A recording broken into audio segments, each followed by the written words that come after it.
Hello friends, welcome to my channel. स्वागत है आपका मेरे चैनल पे। मैं हरवी पटेल बात करूंगा आपसे इस वीडियो में अनेक शब्दों के लिए एक शब्द के कुछ महत्वपूर्ण शब्दों पर। अगर आप मेरा चैनल पहली बार देख रहे हैं तो प्लीज़ चैनल को सब्सक्राइब करना मत भूलिएगा और बेल आइकन को भी दबाना मत भूलिएगा, जिससे कि आपको नई वीडियोज़ की नोटिफिकेशन समय से मिलती रहे। देखिए, इससे पहले का वीडियो एक मैंने बनाया था, उसमें 100 जो है अनेक शब्दों के लिए एक शब्द थे। अगर आपने उसको नहीं देखा है तो आप देख सकते हैं, डिस्क्रिप्शन में आपको उसका लिंक दे दिया जाएगा और इसकी पीडीएफ आपको जो है टेलीग्राम ग्रुप से मिल जाएगी, उसका लिंक आपको डिस्क्रिप्शन में मिल जाएगा। तो शुरू करते हैं बिना समय गवाए। और बहुत ही महत्वपूर्ण शब्द हैं। पहला वाक्य है हमारा, पर्वत के पास की भूमि क्या कहलाती है? तो ये कहलाती है उपत्यका। पर्वत के ऊपर समतल भूमि ये कहलाती है अधिपत्यका। जिसका कोई आकार ना हो निराकार। उत्पादक जमीन कहलाती है उर्वरा। जो समान ना हो असम। जो खाने योग्य ना हो अखाद्य। जो खाने योग्य ना हो अखाद्य। देखिए, बहुत ही महत्वपूर्ण है। जैसे पहला है आपका, पर्वत के पास की भूमि कहलाती है उपत्यका। Very very important. पर्वत के ऊपर की भूमि अधिपत्यका। बहुत ही बार एग्जाम में पूछा गया है, तो याद रखिएगा। देखिए, अभी हम लोग तो है ऐसे पढ़ रहे हैं लाइनर वाइज, फिर उसके बाद जो है आपको ऑब्जेक्टिव मिलेगा एक, उससे आप चेक कर सकते हैं कि आपने मेरे वीडियो से कितना सीखा वन सब्स्टिट्यूशन के। तो अगला है हमारा, जो केवल अपना हित चाहता है वो क्या कहलाता है? स्वार्थी। जिस स्त्री की कोई संतान न हो क्या कहलाती है? बांझ। जो कठिनाई से समझ में आए ये होता है दुर्बोध। जो कठिनाई से समझ में आता है उसे कहते हैं दुर्बोध। एक पर ही श्रद्धा अथवा आस्था रखने वाला ये कहलाता है एक निष्ठ। यानी एक ही चीज़ में आस्था रखने वाला वो कहलाता है एक निष्ठ, यानी एक ही चीज़ में निष्ठा रखने वाला। बड़ा बनने की इच्छा, एम्बिशियस यानी महत्वाकांक्षी। इंग्लिश में एम्बिशियस कहते हैं। मन का दुर्भाव, मनोमालिन्य। मनोमालिन्य ये होता है मन का दुर्भाव, यानी जो मन में दुर्भाव होता है वो कहलाता है मनोमालिन्य। पूर्णतः स्वच्छ करना, परिष्कार। पूर्णतः स्वच्छ करना परिष्कार होता है। मछली की तरह गोल आँखों वाली, मीनाक्षी। हिरण की तरीके से मृगनयनी होता है। जिस स्त्री के पुत्र और पति ना हो ये होता है अवीरा। ऐसी स्त्री जो है अवीरा कहलाती है। भला चाहने वाला, हितैषी। जिसका संबंध पृथ्वी से हो, पार्थिव। पूरब और उत्तर के बीच की दिशा, ईशान। पूरब और उत्तर की दिशा जो है ईशान कहलाती है। ठीक है। कंजूसी से धन व्यय करने वाला, कंजूसी से धन व्यय करने वाला कृपण। दूसरे देश से अपने देश में मंगाना ये होता है आयात। यानी दूसरे से अपने देश में आना, आना और आयात। देखिए, आ और आ रहा है, इसी वजह से इसको ऐसे रिलेट करके याद कर लीजिएगा। अधिक श्रवण करने के पश्चात जिसको ज्ञान प्राप्त हुआ हो क्या कहलाता है? ये कहलाता है बहुश्रुत। पुरुष एवं स्त्री का जोड़ा, दंपति। कार्य को नवीन ढंग से करने की पद्धति, कार्य को नवीन ढंग से करने की पद्धति, नवीनीकरण। पत्र या प्रश्न आदि के उत्तर की अपेक्षा करने वाला ये कहलाता है उत्तरापेक्षी।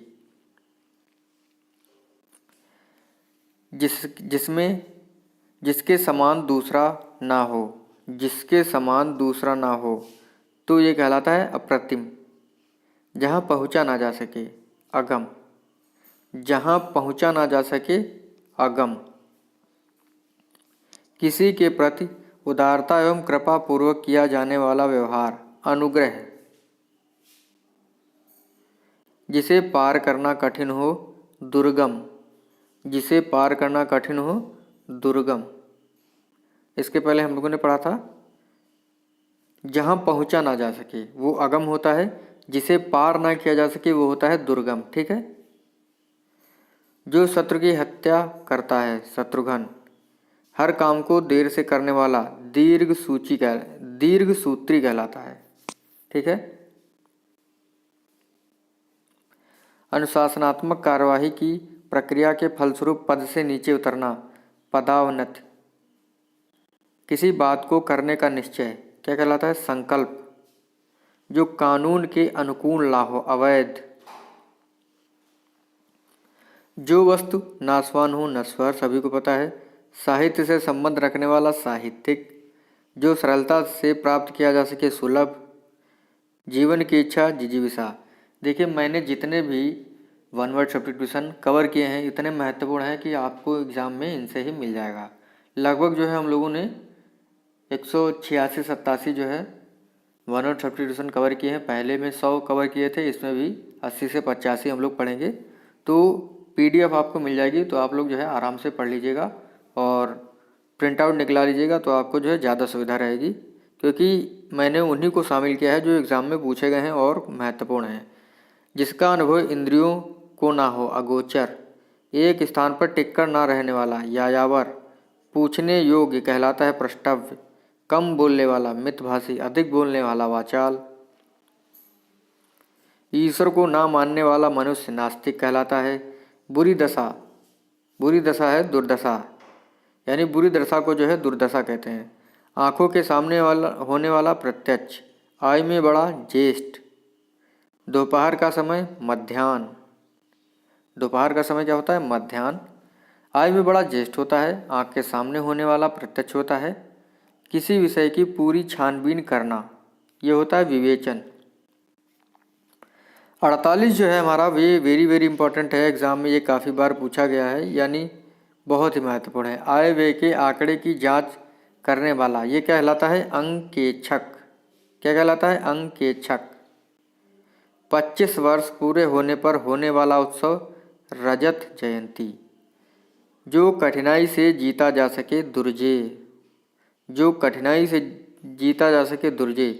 बचपन और जवानी के बीच का समय, वयः संधि। वयः संधि, ठीक है। जिसके बराबर कोई ना हो, अनुपम। गोद में सोने वाली स्त्री, अंक सायनी। अंक मतलब गोद होता है, सायनी मतलब सोने वाली, ठीक है। दूर की सोचने वाला क्या होता है? दूरदर्शी। देखिए, बहुत ही महत्वपूर्ण है, जैसे बचपन और जवानी के बीच का समय वेरी वेरी इंपॉर्टेंट है। गोद में सोने वाली स्त्री वेरी वेरी इंपॉर्टेंट है। जो कठिनाई से जीता जा सके, दुर्जेय, ये भी महत्वपूर्ण है। दूर की सोचने वाला, दूरदर्शी। 50 वर्ष पूरे होने पर जो उत्सव मनाया जाता है वो होता है स्वर्ण जयंती। 25 वर्ष पर रजत जयंती। जो सत्व, रज व तम तीनों गुणों से परे हो, ये होता है निर्गुण। अगला है, जिसे जाना ना जा सके, अज्ञेय। शिव की आराधना करने वाला, शैव। जिसकी गर्दन सुंदर हो, सुग्रीव, वेरी वेरी इंपॉर्टेंट है। बिना पलक गिराए, निर्निमेष। ये बहुत ही महत्वपूर्ण है, बिना पलक गिराए निर्निमेष कहलाता है। जिसको भेदा ना जा सके, अभेद। देखिए, दक्षिण और पूर्व के बीच की दिशा जो है वो कहलाती है आग्नेय। दक्षिण और पश्चिम के बीच की दिशा नैऋत्य। नैऋत्य होता है। तो आग्नेय और नैऋत्य के बारे में तो हम लोगों ने जान लिया, पहले हम लोग पढ़ चुके हैं, उसके बारे में जान लेते हैं कि जो पूरब और उत्तर के बीच की दिशा होती है वो होती है आपकी ईशान। पूरब और उत्तर के बीच की दिशा ईशान होती है, ठीक है।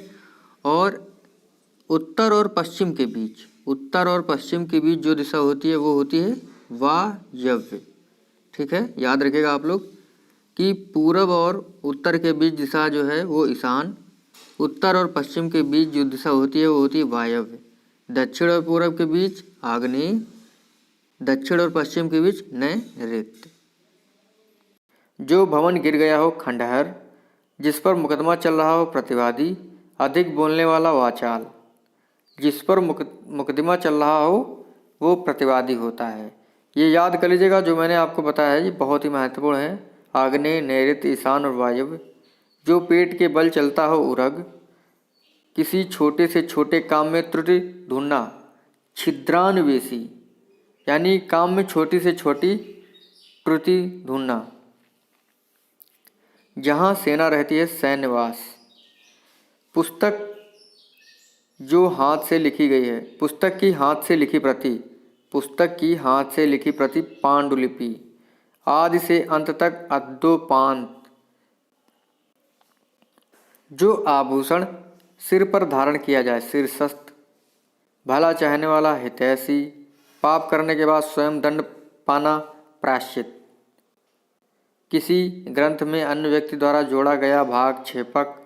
बिना घरवाला क्या होता है? अनिकेत। जिसे ऋण लिया हो, जिसने ऋण लिया हो, अधर्मण, अधर्मण।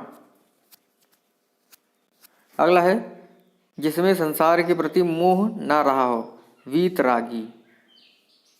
जिसमें संसार के प्रति मोह ना रहा हो, वीतरागी। ईश्वर में आस्था रखने वाला आस्तिक। जिसने उधार लिया हो, ऋणी। जो कानून के अनुकूल ना हो, अवैध। बर्तन बेचने वाला कसेरा। जो अन्न खाने योग्य ना हो, कदन। जो दुख या भय से पीड़ित हो, कातर। सूर्योदय की लालिमा, ऊषा। तो इस प्रकार से जो है हमारे 85 वन वर्ड सब्स्टिट्यूशन समाप्त होते हैं और काफ़ी महत्वपूर्ण थे। अगर आपने ध्यान से वीडियो को सुना होगा तो लगभग जो है 50% तो आपको याद ही हो गए होंगे। तो मिलते हैं आपसे अगले वीडियो में। Thank you friends.